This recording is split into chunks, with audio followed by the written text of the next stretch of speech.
Hello, my name is Jay, and welcome back to my Tech Vault. And as you can see, the desk is not really cleaned off, but for what you can see, the desk is clean. And I've been on vacation for the last couple weeks, so as you know, the desk has been a struggle to clean off. Pretty much been piling on everything, trying to somehow get a working space. But today we're going to be talking about my best tech purchases over, I guess, the course of the last couple of years. What has really made a lasting quality impression on me, what really has done a good job at securing a place in my heart for being a quality piece of tech that has held the test of time, but also contributed something to my work style, my life, all that stuff. So we're gonna get into it. So I'm going to kind of go through and kind of talk about a little bit of some of this stuff. But first off, there's two pieces of tech that are in my setup that I've had for the last probably 5, 6, since middle school, since the beginning of middle school. So let's see, a long time ago. So that would be the blue Snowball. That one I got for $50 back when that was, I believe, just had come out. And also my Sennheiser headphones that I also got. I think I paid $50 for the Snowball, and that was my money.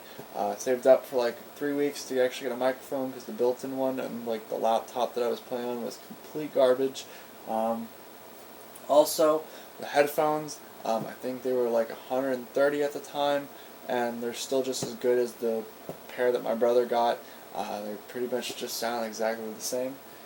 So those two pieces of technology, those two pieces of tech that I have, I would say, honestly, I've never really needed to upgrade them. They work fine. They've lasted this far, and honestly, I don't see an issue with continuing to use them. I don't have an issue, and I don't really need to upgrade unless, of course, I get something for free.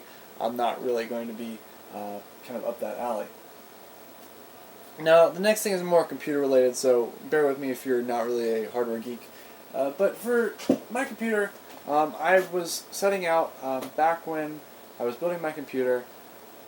I guess I originally had two versions of this build. I had a build where I was just kind of going for more of a budget, trying to get really high-end CPU and GPU so that way I could upgrade things later down the road. And then I ended up upgrading to a better motherboard. So at the time of picking out a motherboard, the X370 Tiachi, or Taichi motherboard, was rated the best for VRMs, and this is when AMD had just announced the up to 2020 support of the AM4 socket. So I figured I would get the very best of the best in overclocking, so that way I have one for in case something rolls down in the future. Well, here we are with the release of the what is this? The 3950X imminent, and everyone is really excited, but also concerned about whether their motherboard will support it. And with the amount of VRMs, thanks to some people on Reddit, it's pretty much going to support it. And thanks for those people for answering some questions that I had. But to be honest, the motherboard itself was definitely a good investment in the sense that this has now fallen to around $100, I think. And it's a really good motherboard. It's got Wi-Fi, it's got Bluetooth, it's got a lot of M.2 slots, and honestly, it looks pretty good too. So I had no issue with it whatsoever, and I'm actually really happy we ended up with this motherboard because it's just perfect motherboard, and it can carry me up until maybe even the next generation, so 4th gen Ryzen. I'd love to see it. So one of the other pieces of tech that I got is, of course, the 1080 Ti. Now, this is obviously subject to I guess personal opinion, because really the graphics card that I've had a lot.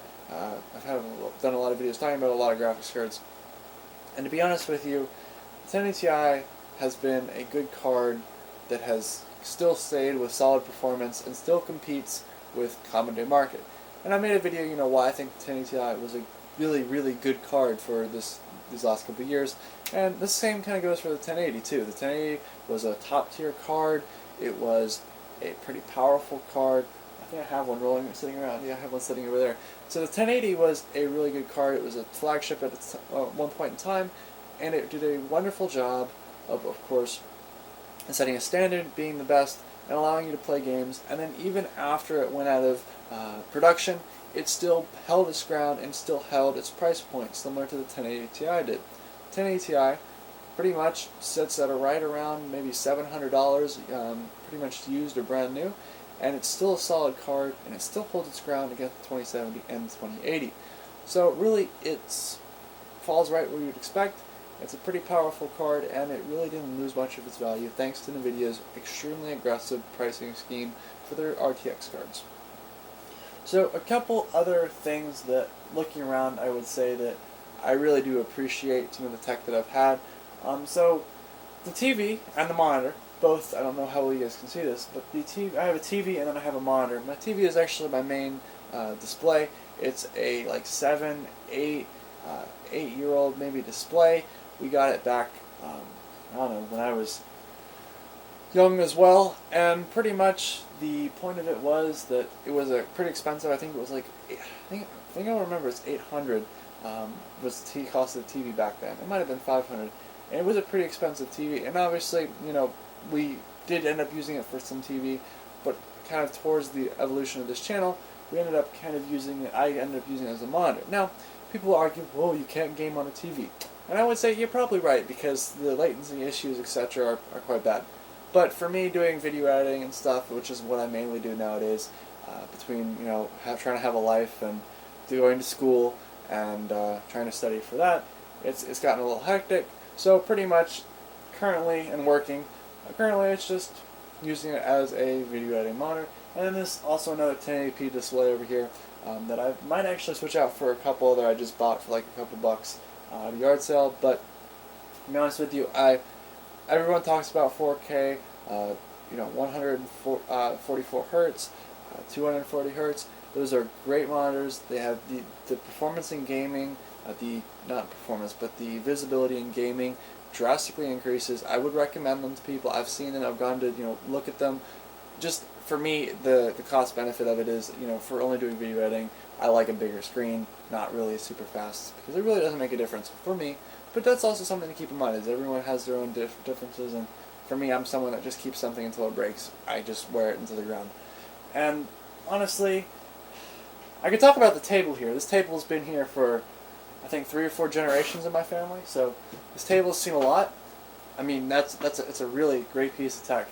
And now, if I were to really get into an off-topic about phones, I currently have an iPhone, and that's partly due to the issues with trying to get messages and stuff. And I'd say if you're not on an iPhone right now, stay off of it, because once you get sucked in, it's hell to get out of.